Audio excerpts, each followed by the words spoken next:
Ladies and gentlemen, welcome to the Finding Asheville podcast with Nathan Miller.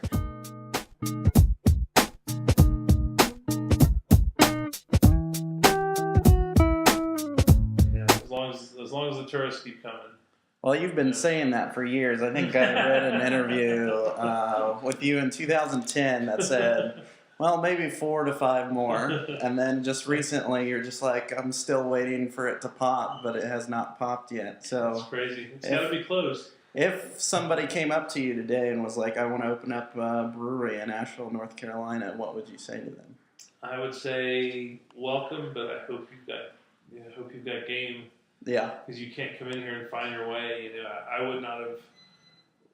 When we opened up in the brewery part of it in 1998, the beer that like the Shiva we're making now, compared to the Shiva Men, what we're making now is much better, much cleaner, much more consistent. We have our recipes dialed in, and our brewers are better trained, and our facilities are better. And now we have our own small lab. Yeah. But it took us a while to find our way, and it took French Broad a little bit to find their way, and even took Highland, stuff. But now, opening up here, you've got to be good to go. There's very, very, very little room for experimentation or for kind of trying to find yourselves at this time.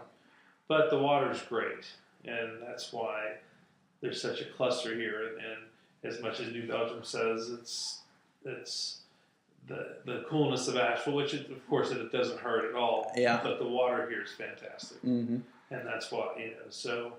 And that's because it runs over limestone. Is that correct? Mm-hmm. It's the rivershed in Black Mountain is the cistern.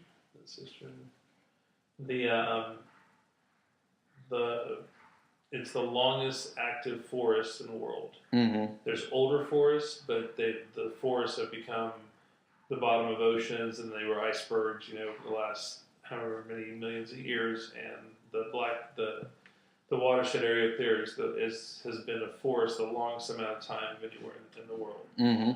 So that's helped make the limestone beds are very hard, and so chemicals don't seep into or I should say minerals. Too many minerals don't seep into the water, and the water kind of flies right down there. So we get a first shot at it before it goes all the way down to the coast. Mm-hmm. So it's a privilege to be able to that's why you really don't hear of a lot of great breweries in Miami, right? Or in Galveston or on the coast and stuff like that. Now even there's a few good ones in New York City or New York, and even now they're starting to have a lot of issues because of fracking. Oh, yeah. Yeah, so like Omegon, which they're the ones doing the Game of Thrones beers right now. I've always liked Omegon a lot. But they've even talked about moving to Pennsylvania because Pennsylvania isn't allowing fracking.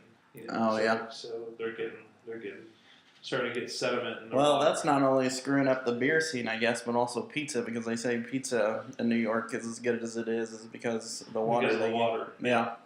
Yeah. Is that true here too? Yeah. Oh yeah. We don't do anything to the water at all. And there's a lot of places where, like if you've got a brewery in Charleston, by the time the water gets to you, it's still water. Yeah. Kind of, but things have been added to it. Things have been taken out of it.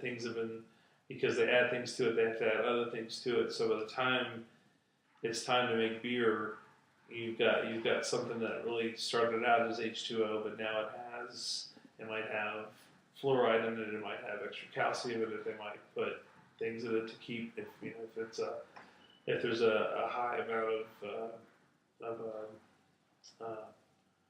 what's the word? There's water can go bad, so there's sometimes they'll add chemicals to water so that it won't succumb to the environment, and so it's nice that here we can just almost drink it out of the creeks, which wouldn't recommend. Yeah. Well, since it is your mainstay, do you feel like, and I don't, we'll get to this later, but do you feel like it's your mission as a brewery or even the Asheville Brewers Association to stand up to things like, I think North Carolina allowed fracking 2 years ago, and then we have this coal ash leaking into certain rivers, and then Absolutely. Just like a week ago, we had a big oil spill in the French Broad. Yeah. So. Oh yeah. All those things are as even somebody who's not, even if we weren't involved in the brewing business, the natural beauty of Asheville is one of the perks of living here and putting up with a higher cost of living and stuff. So, but we're super concerned about it and really watching New York, that's been doing fracking a lot longer. Yeah. And now they're just now starting to see the effects of it. Mm-hmm. And the fact that they're having a tough time with their water there and stuff like that, and how it can wipe out a whole industry. And with North Carolina's brewing community just starting to hit its stride, especially with these new guys coming here, we're hoping that at some point there'll be a point where the breweries will have to unite against fracking. It's just it's a common sense kind of thing. It's just there's a lot going on with this governor that could be frustrating, but the environmental part of it and the actual reducing of the actually making our resources here worse. Yeah. Or screwing up our water that's been here for millions of years. And now, in 2 year, how much damage have they done that we have no idea, because it's all underground. Yeah. So I think as we go forward, things like that are going to become more and more important.